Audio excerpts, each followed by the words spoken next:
Masayang ipinagdiwang ng It's Showtime host na si Kim Chiu ang kanyang 18th anniversary sa showbiz industry. Ang bilis talaga ng panahon. Aba, 18 years na pala siya sa showbiz.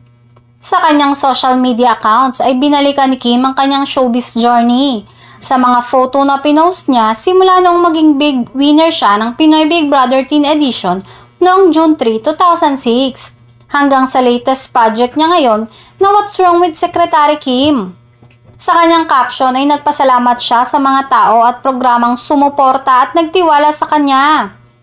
June 3, 18th year in showbiz. I am out of words but I am just thankful for this beautiful journey. Special thank you to my Kim Chiu Global family for reminding me that day and for taking the time, effort, love, and unconditional support you've given me through the years. Grabe, pa-surprise nyo that day. Sa kanyang caption ay nagpasalamat siya sa mga tao at programang sumuporta at nagtiwala sa kanya. Maraming salamat for making me feel loved, wanted, and appreciated. Maraming salamat. 18 years in the business, I am thankful for the trust this colorful, shiny, wonderful world has given me. Sa lahat po ng sumusuporta at nagtitiwala, maraming salamat po.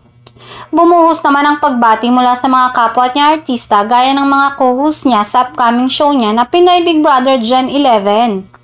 Cheers to more years to come. Pahabol pa niya.